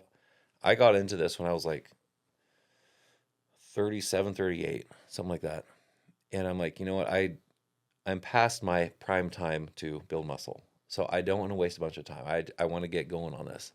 So that's why I hired my coach about maybe 2 months into working out solidly. I was like, I just need some help. I need somebody to tell me if I'm doing this right, or if I'm hitting the muscles right. I mean, because I don't like leg day, so I'm going to skip leg day as much as possible, for example, if Yeah. it was on my own. But hiring a coach helped me see, all these different muscle groups, what I need to hit and how often. And, I don't need to hit these certain ones too much. I better not, or I'm going to be getting tennis elbow, for example. I really liked working arms, but before I got my coach, I gave myself tennis elbow because I liked working arms so much, Yeah. and messed up my elbow. What advice do you have for someone on why they should get a coach if they're just starting out?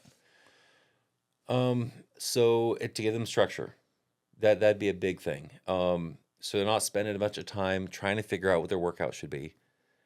So their coach can line out, okay, this is what you need to do today, and it takes away the guessing factor. The coach can make sure you're hitting the muscle groups that you need to be hitting, and if you've got injuries, to work around those. And as you build your physique, your coach can critique where you're at and go, okay, let's go ahead and maybe, for example, do less arm work and work on your lats. So it's structure is a big thing, and ideally, I mean, for me as a coach, I want to see my clients eventually get to where they can build their own routine by themselves. That's where I would love to see them go. I mean, if they still want to hire me, that's great, but I want them to be knowledgeable enough in what they're doing that they could branch out on their own. Yeah. And who's your ideal client? Like who do you serve specifically? So I am my main goal is to work with dudes who are kind of in the same kind of lifestyle I'm at right now. Busy dads, they got kids. Um, and most of us dudes this age need to lose weight. So it's easy to lose weight. It's harder to build muscle, faster to lose weight like fat than it is to build muscle. So that's a great client that I'm looking for right there. But I also have younger dudes reach out to me who don't need to lose weight; they need to gain weight, and I'm like, hey, let's get you going right now. Let's get Mm-hmm. you building muscle. This is great. So that's one young fella I'm working with right now. Um, he he's in great shape to build muscle. He was thinking he needed to lose weight, and I was looking at his physique and where he's at, his weight and height. And I was like, bro, you need to go right into build muscle right now, dude. You don't need to lose weight. And he's actually going to be working for the CHP down the road, going to the academy. So he's working toward that, and so that's our that's what we're working with right now, is trying to get him to where he can succeed in the academy and as a California Highway Patrol. Yeah, it's cool, dude. How's it been getting into the talking into the camera realm? Has it been an adjustment? I know it was for me. Yeah, it's definitely weird. Just learning to be myself, Yeah. and it's not so it was scripted like robotic kind of a thing. Yeah. So it's Just being yourself, being authentic. yeah, and that can be kind of hard. Um, so I find what I like to do is record myself doing stuff rather than talking so much. I do talk as well, but it's fun just to record me doing different things and say, hey, this is, put maybe some motivational something as an overlay on that video. Mm-hmm. That's kind of a big thing I'm doing now. But I do still talk. It's not. It feels weird because I'm totally cool talking to dudes, a group of dudes to need to do a speech or something that I'm cool with. But for some reason, this big lens in my face or even the phone, I'm like, dude, it just makes me feel weird. Yeah. But I'll get over it eventually. But it's an interesting adjustment. Yeah, for sure. Yeah, dude, I've been doing this about probably closer to 2 years, I guess. Yeah. And it never really goes away. I mean, you just get used to it. Yeah.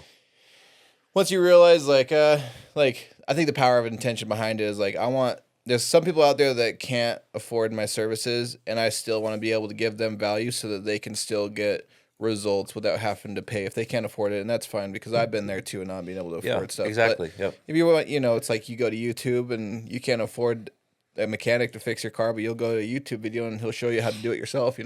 Same So principle. It's kind of like just your community service, kind of like you just look at it like that. Like you're just helping out. You don't know, you might be helping out a dude all the way in Florida that just is down on his luck, and he just happens to, be scrolling, and all of a sudden he sees your video about God and working out and changes his life, and you don't even know him. So I think about those things of like, you don't know. That's a beautiful thing about the internet. You don't know who you're gonna be able to impact. Yeah. No, and that's a good point. Because quite a few times, the whole reason why I opened up YouTube to research this is because I couldn't afford the mechanic to work on my car. It's the part, for example, is a cheap $20 part, but it costs $1,000 to install it. Mm-hmm. Just because of where it's located. And that happened on my truck a couple years ago. It left me in the dirt in the middle of nowhere. Wagon Tire, Oregon. I don't know if you know where that's at. Mm-mm. Okay, yeah, middle of nowhere. No cell coverage. Gosh. Yeah, my truck busted a radiator part and lost all my radiator fluid. And anyway, long story short, it ended up getting home, but it was just a small part. But they had to take the cab off to replace it, and that was going to cost $1,000, which I did not have. And this old faithful truck has 400 something thousand miles on it, and I'm like, no, we can. This is still going, still good. So yeah, I bought a $60 little palm nailer from Harbor Freight and duct tape a bit on there, and was able to hacksaw a different part off the fitting, and was able to that part in my truck and hose clamps and stuff, and for about $70, and thanks to YouTube, I saved about $900 something dollars. So Yeah. I totally get the YouTube thing, but yeah, just having info out there for dudes who can't afford it. That's what got me started on my first coach. Yeah. Was he helped me out a lot, on his podcast and whatnot, and then I ended up signing on with him. Yeah. What do you think is the most important part for someone that wants to lose weight? So I'd say the most important part is knowledge. What causes weight to begin with? Because until you actually know what's going on, it's like shooting in the dark. So I want my clients to know what causes them, which is very simple. What causes them to have fat or to gain weight or lose weight, which is basically, are they living in a calorie deficit or not? So it's like, okay, are you overweight? Yeah, all right. So how we go about losing weight is we need to put you in a caloric deficit. So basically, your body needs to burn more calories than what you're eating. And from there, then once they kind of get that knowledge, oh yeah, that makes sense. It's not just randomly showing up on them. There's a method to this, and it's super simple. And then from there we go, okay, let's look at your eating habits, what's going on, And what's your step movement? I'm not talking about jogging. I'm just saying, hey, how much do you actually move during the day? You know, and what do we need to work on more? You know, because if they aren't moving much, then hey, let's get you moving some more if we can. My one client, he has knee surgery he's recovering from, so he can't do much as far as cardio goes. Yeah. So there's other ways to approach it. Another dude I've been working with had back surgery, and he can do very little in the gym. So I've been really working on his diet, and he's been steadily losing weight. Yeah. That's cool, man. I'm glad that you get to help out people in their spiritual walks, now their fitness walks. That's cool. Yeah. It's a rewarding, Mhm. being able to help people change their lives. And the bigger part of that for me is also if you help a dad change their life, they can set the example for their kid and change that whole generation. Mm-mm. You know what I mean? Oh yeah. So it's Yeah. not just one person you're helping, it's the whole line, Yeah. And then that person could also be a motivating factor for other people in his family that see him and now it's possible and now they can start changing. It's Yeah. Yeah. And the cool thing too is, we talked about child training and how every child is different and being flexible with that. And that is fitness is the exact same thing. Everybody is a little different, and you need to customize the approach for. I mean, yeah, the basics are the same, but you need to customize the approach for each person. You can't cookie cut, or they could use an app. If you're going to cookie cut, they can get something offline. I mean, why would they hire a coach? They're hiring a coach to fit their situation and make it work. Is how I see it. So yeah, again, the basics are the same, but meeting someone at their level and making it work for them is pretty cool. yeah. Where's a good spot for people to go and check your page out? So on Instagram, it's skywalker.life. So my name's Luke. So that's kind of, I've had those use the force and I'm your father stuff thrown at me for about as long as I can remember, Yeah. especially when I was a CSR, a customer service representative. Pick up the phone, and I'd say the company's name, this is Luke. Voice would come across the phone, I'm your father. I'm like, dude, please stop it. So no, I had numerous customers call me Skywalker. And just stuck. Yeah, So you yeah. just like that, yeah. I mean, it just kind of goes with it. I mean, hey, Skywalker. I'm like, yeah. I mean, I've been called worse, so. Yeah. That's cool, man. I'll definitely make sure to put a tag down and then have people go check it out. It's been cool to know you and just I've learned a bunch from you. It's been cool working out with you and Likewise. yeah. Yeah, no, it's been great. Just gleaning info from you on fitness stuff and where you're at in your journey and how you got there has been super encouraging. Yeah, man.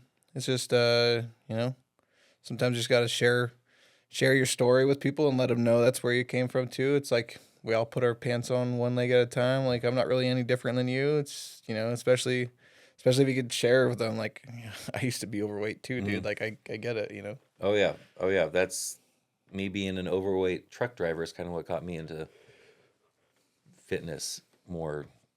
Yeah, I need to get this done type of thing. So Yeah, you should share more of that because there's a lot of truck drivers out there you could connect with. yeah, well, I mean, that's just it. Is I was just gaining weight. I wasn't really thinking about it. I mean, I knew I was, pant size or whatever, and there's telltale signs when you gain weight. I'll put it that way.